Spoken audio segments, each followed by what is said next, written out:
तो वो थोड़ा सा वेद को पढ़ भी लें।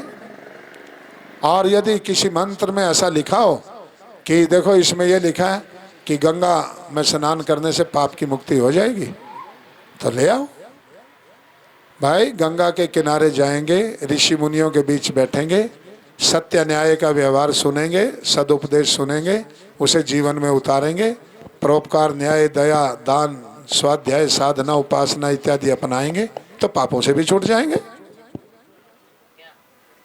यदि उनके कहने का अर्थ ये है कि कुंभ लगा है और गंगा का किनारा है और यहाँ ऋषि मुनि तपस्वी लोग इकट्ठे हुए हैं और उनके वेदोपदेश, सत्योपदेश सुन करके आपने जीवन में आई हुई समस्याओं का समाधान प्राप्त करके और जो जो पाप वृत्तियां थी उनको ये जान करके कि ये अकरणीय है और दुखों का मूल है, तो उनको छोड़ेंगे, ऋषियों के उपदेश सुनेंगे, विद्वानों के उपदेश सुनेंगे, तद अनुकूल आचरण करेंगे और गंगा में नहा करके शरीर को भी पवित्र करके लाएंगे।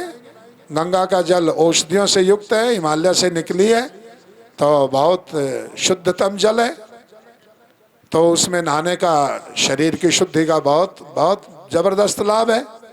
तो तन से भी शुद्ध हुए, मन से भी शुद्ध हुए। तन गंगा में नहाने से शुद्ध हो गया, मन विद्वानों के प्रवचनों से, योगियों के उपदेशों से शुद्ध हो गया और विद्वानों के वचन सुन करके बुद्धि शुद्ध हो गई और तपस्वियों के दर्शन करके और तप करने का दिल में, हमारे हृदय में प्रेरणा मिलने से तपस्वी बनेंगे तो आत्मा भी शुद्ध हो गई। तो इससे तो हम कहाँ नकारते हैं। यदि ऐसा ऐसा होता है तो ये तो सही बात है।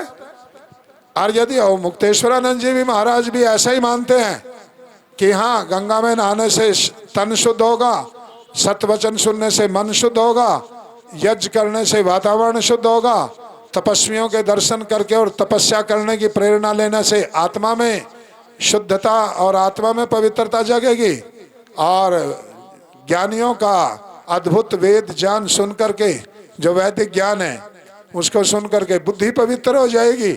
यदि वो ऐसा मानते हैं तो ठीक है, ऐसा तो हम भी मानते हैं। सर्वविध पवित्रता कुंभ में प्राप्त हो सकती है, मैं मानता हूं ऐसा। योगियों के दर्शन करेंगे, योगाभ्यास सीखेंगे, तपस्वियों के दर्शन करेंगे, तपस्या का आचरण सीखेंगे, विद्वानों से विद्या लेंगे और आयुर्वेद के और दूसरे विद्वान होंगे, उनसे शरीर को स्वस्थ करने वाली विद्या लेंगे तो अपने आप ही मुक्त हो जाएंगे। आयुर्वेद की विद्या सीख करके रोग मुक्त हो जाएंगे, योग विद्या सीख करके संताप मुक्त हो जाएंगे, वेद विद्या सीख करके अज्ञान से मुक्त हो जाएंगे और न्याय विद्या सीख करके अत्याचार से मुक्त हो जाएंगे। यदि ये अर्थ मानते हैं तो ये तो वेदानुकूल है, हम भी मानते हैं ऐसा तो।